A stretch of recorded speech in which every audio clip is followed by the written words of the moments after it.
aujourd'hui je vous retrouve pour un nouvel update lecture. Je suis extrêmement en retard sur les updates lecture. D'une part parce que j'avais beaucoup lu en juillet et août. Et parce que comme j'ai eu des problèmes d'ordinateur, de montage, de publiage, tout ça, et ben je suis en retard en fait. Mais je vais essayer, ça va se rattraper en fait. Parce que comme je vais moins lire octobre-novembre, ça devrait aller. Hein, voilà. Donc je vais commencer. Donc là c'est les 4 derniers livres que j'ai lus au mois d'août pendant que j'étais en vacances. Parce qu'il y a d'autres livres que j'ai lus fin août. Mais une fois que j'étais rentrée. Donc là c'est les 4 derniers que j'avais emmenés avec moi et que j'ai lu en vacances. Il y a un abandon. Ça fait longtemps parce que dans les dernières de lecture, il n'y en avait pas. Mais vous inquiétez pas, courant septembre, j'ai abandonné quelques livres. Donc ça va revenir, les livres que j'ai pas aimés et que j'ai abandonnés. Mais bref, donc là il y en a 4 et je vais démarrer parce que sinon la vidéo va durer une demi-heure. Donc le premier, si vous avez vu mon dernier update de lecture, vous l'avez déjà vu parce que dans le dernier update de lecture, je vous ai parlé de La mystérieuse affaire de Styles. Oui, je relis le titre parce qu'à chaque fois je dis l'étrange affaire de Styles. Je sais pas pourquoi c'est comme ça. Et puis c'est synonyme, alors c'est pareil. Mais là, bref, je blablate. Je vais vous parler de Monsieur Brown, donc de Agatha Christie. C'est le même livre parce que les deux histoires sont dans le même livre, n'est-ce pas? Des éditions Françoise Lire. Toujours, donc Monsieur Brown. Alors, Monsieur Brown, je l'ai beaucoup moins aimé que La mystérieuse affaire de Styles. Je pense même que si j'avais commencé les Agatha Christie par Monsieur Brown, j'aurais abandonné Monsieur Brown. J'aurais sûrement lu d'autres Agatha Christie après, mais j'aurais abandonné Monsieur Brown. Mais là, en fait, comme j'avais lu celui d'avant et que j'ai vraiment beaucoup aimé celui d'avant, et ben j'ai été au bout de l'histoire en fait parce que je voulais mes réponses et j'étais quasi sûre que j'aurais toutes les réponses à toutes mes questions. Et en plus de ça, petite déception de la fin du livre, ça n'a pas été le cas. C'est-à-dire qu'après ma lecture, il me reste une question que je sais pas en fait. Ça m'agace. Alors c'est un détail dans le livre, je vais même pas vous le dire parce que vous l'ayez lu ou pas, il y a peu de chances que vous vous en rappelez. Enfin bref. C'est un détail, mais j'étais persuadée d'avoir la réponse à cette question et je l'ai pas eu, donc ça m'a prodigieusement agacée. Mais je vais lire d'autres Agatha Christie, c'est sûr. Hein. Donc l'histoire. Alors c'est très politique. On est comme dans le premier, si je me trompe pas, à la sortie de la Première Guerre mondiale. La préface est un truc extrêmement chelou qui met bien dans l'ambiance dès le début, mais ça va être très politique. Alors en fait, l'histoire, c'est qu'il y a à la suite de la Première Guerre mondiale, il y a un papier qui a été écrit par les Américains ou les Anglais, je ne sais plus, par les Américains, je crois, et qui a été envoyé sur le continent européen, donc en Angleterre, je crois. Donc je crois que ça a été écrit par les Américains et envoyé en Angleterre. Je crois que c'est un truc du genre, mais je suis pas très sûre. Enfin bref, pas très important. Donc il y a ce papier qui a été écrit à la fin de la guerre, sauf que ce papier n'est pas en accord avec ce qui a été réellement fait à la fin de la guerre, et que si ce papier tombe entre les mains des Russes, qui donc sont les ennemis, hein, je crois que c'est les Russes, et bien ça va foutre le bordel et ça va être un carnage total et on va dire que les États-Unis ils ont foutu la merde et blablabla. Enfin bref, il ne faut surtout pas que les Russes récupèrent ce papier parce que sinon c'est foutu, c'est le bordel. Donc le but du jeu, j'allais dire, mais le but de l'histoire c'est que les Russes ne récupèrent pas ce papier et Monsieur Brown, qui est le titre du livre, a un rôle extrêmement important. Alors Monsieur Brown c'est le méchant dans l'histoire, hein, voilà, parce que sinon c'est pas drôle. Et donc nous on va rencontrer un binôme, composé d'un homme et d'une femme. C'est un binôme, c'est pas un couple, ils sont pas ensemble. Voilà, ils vont. Je sais plus trop comment ça va venir. Je crois que c'est parce que la fille elle s'ennuie et comme c'est la fin de la guerre, et bah elle peut plus aider à l'effort de guerre et du coup elle est contrainte de retourner à son état de femme de l'époque, c'est-à-dire à ne rien faire. Et donc elle a pas spécialement envie de faire ça. Et je crois qu'elle a aussi besoin d'argent et donc elle propose à son meilleur ami. Alors les prénoms j'en rappelle plus. Hein. Je crois que c'est Terence. Bref, c'est pas écrit derrière, donc les prénoms je m'en rappelle plus. Je crois qu'il y en a un. Je crois que la fille elle s'appelle Terence. Enfin bref, ou le garçon. Enfin bref, je sais plus. Enfin bref. Donc elle lui propose de former à eux deux une espèce d'agent secret pour enquêter sur des trucs. Alors au début, nous on sait sur quoi ils vont enquêter parce qu'on a eu la préface juste avant. Mais eux ils savent pas évidemment, c'est pas drôle. Et donc je sais plus, ils vont rencontrer des gens et aller voir je sais pas qui, poster une annonce. Enfin bref, je ne sais plus trop comment ça se passe, mais ils se mettent à enquêter sur ce fameux papier parce que ce papier a disparu. Il a été transporté en bateau des États-Unis à l'Angleterre. Et le bateau a fait naufrage, donc les femmes et les enfants ont été sauvés, mais les hommes n'ont pas été sauvés. Manque de bol, c'est un homme qui transportait le papier, donc on ne sait pas si le papier est perdu au fond de l'océan en mode bah il a disparu, ou si l'homme qui le transportait l'a donné à quelqu'un, une femme ou un enfant, pour sauver le papier. Mais si c'est le cas, on ne sait pas qui, on ne sait pas comment, et on ne sait pas où il est. Donc le mystère, ça va être de retrouver ce papier, tout en essayant de démasquer Monsieur Brown pour éviter que Monsieur Brown récupère le papier, parce que Monsieur Brown fait partie des méchants, et que nous on est gentils. Voilà. C'est très politique, ça parle de machination et de réflexion et de si lui il a fait ça. Enfin voilà, ça part dans des délires un peu compliqués. On n'est pas perdu parce que Agatha Christie est une grande auteure et qu'encore une fois elle est la reine du crime, elle écrit super bien. Franchement, si je peux reconnaître une qualité à cette histoire-là, c'est vraiment l'écriture. On n'est pas perdu.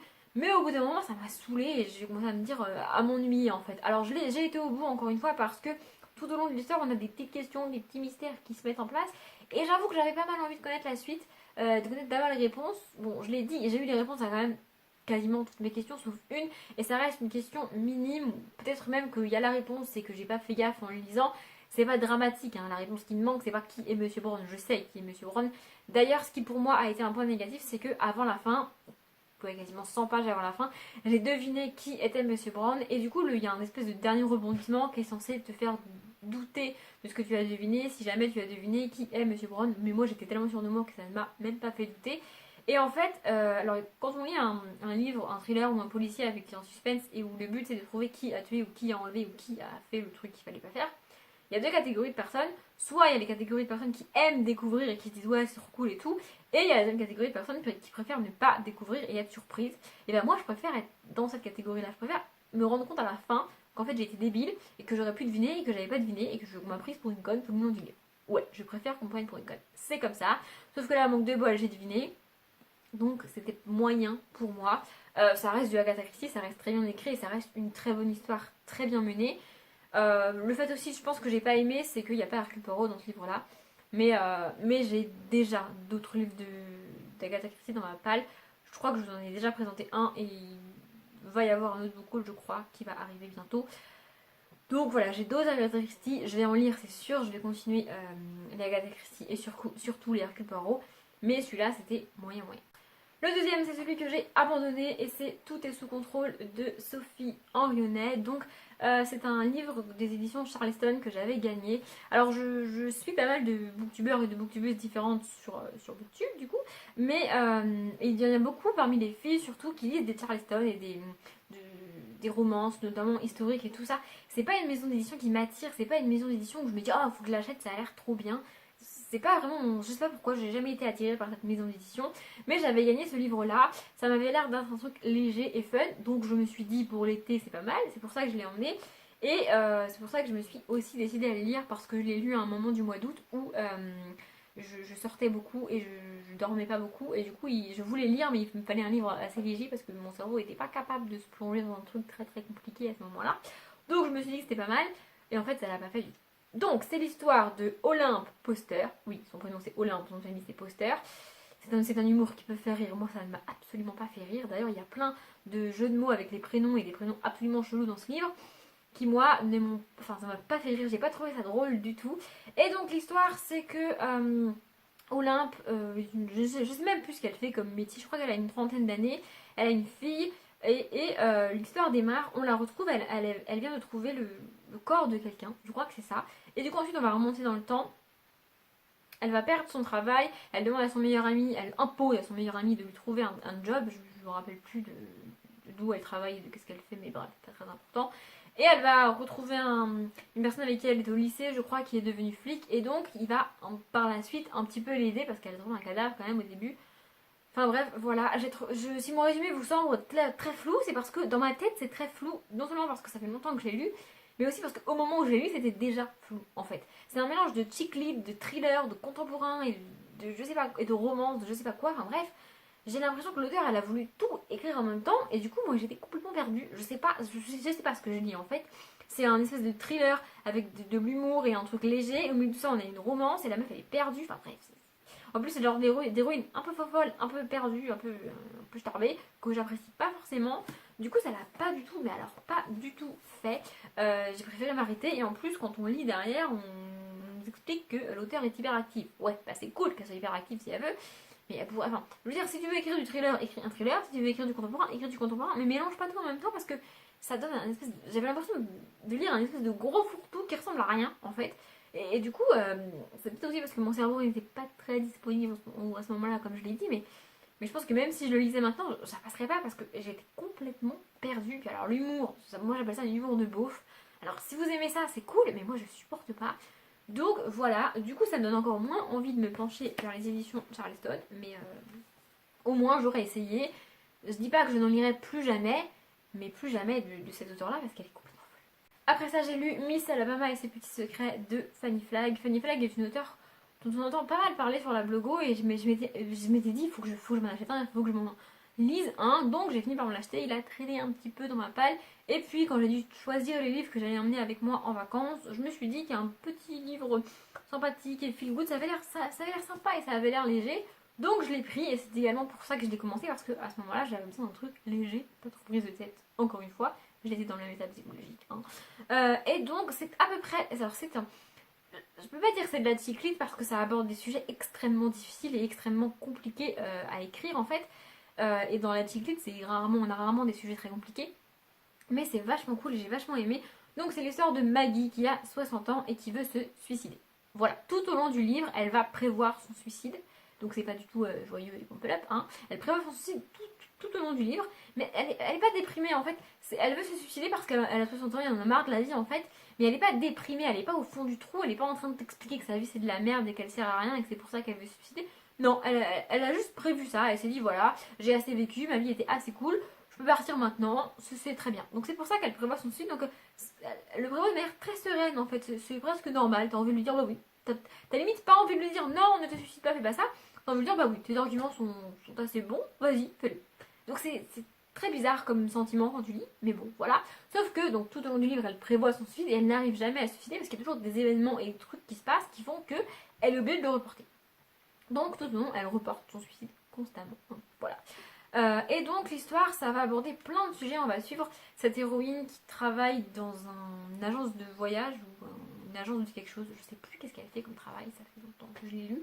Donc elle a des collègues, il y a plein de sujets qui sont abordés. On est en Alabama aux États-Unis, donc il y a le sujet du racisme et du Ku Klux Klan et de tout ce qui s'est passé dans les années où elle était jeune, du coup, en Alabama.